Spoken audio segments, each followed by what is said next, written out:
Amazonia is a collection of poetry and prose by authors from the Amazon basin, including Brazil and Peru, Ecuador and Bolivia, Colombia and Venezuela, and Guyana and Suriname. This collection includes work by Astrid Cabral from Brazil, César Calvo from Peru, Ciro Alegria also from Peru, Erasmo Liñares from Brazil, Xiu Yun from Peru, Ana Valera Tafur also from Peru, Thiago Di Melo from Brazil, Violeta Branca also from Brazil, Fernando Urbina Rangel from Colombia, and Max Martins from Brazil, just to name a few of the authors featured in the collection. Literary Amazonia features poetry and prose that is provoking, historical, political, and magical. The following are excerpts taken from the collection. In The Suicide of a Blue Ant by Max Carpentier, we meet a colorful ant who looks and feels different from all the other ants in her colony. Ants have no childhood, she thought, and I am one of them, with the difference that I have the notion and the need for childhood. She had preferred death to continuing to feel achingly unique, penned in on all sides by fear and censure. In the end, our introspective blue ant jumps to her death, only to be lifted by the wind higher and higher, until vanishing into the heart of a blue cloud.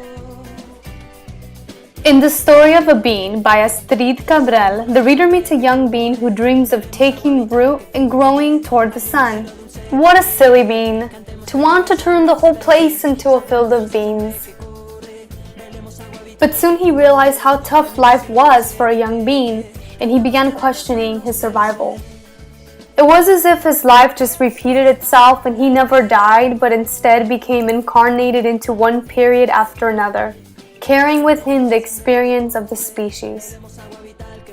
Betty Betty by Erasmo Liñares tells the story of a fatally ill rubber tapper and his wife's struggle to keep him alive, capturing the power dynamic between rubber tappers and a greedy, merciless boss.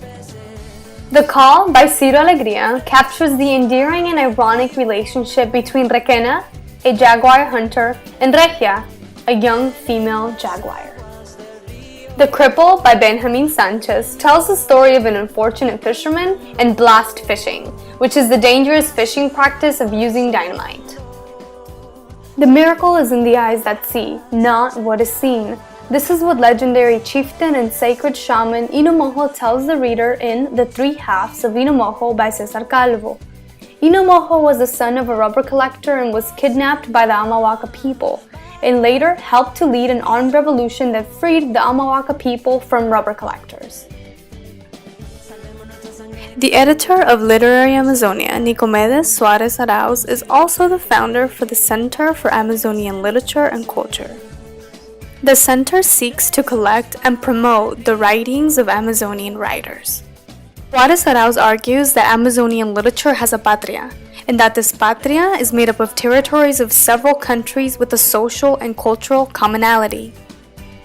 For example, a person from the Amazonian region of Leticia, Colombia, will have more in common with another inhabitant of the Amazonian city of Manaus in Brazil than they will with a person from the capital city of Bogotá. Suarez Arauz argues that the label Amazonian is precise in describing this literature, for Amazonian denotes a specific geocultural identification and a historical destiny.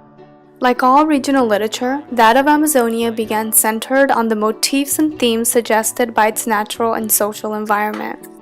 Writings of many Amazonian-born authors create a literature of social protest against the dominant classes made up of mestizos, criollos, and Europeans, a protest also directed against foreign intervention in Amazonia's destiny. The Amazonian authors included in this volume celebrate the region's nature without and within. Suarez Arauz tells that it's not surprising that Amazonian writers often become spokespersons for social justice. They also seek to give meaning to their present, and in doing so, give voice for a forsaken land and to the anonymous masses of disenfranchised inhabitants of Amazonia. estas palabras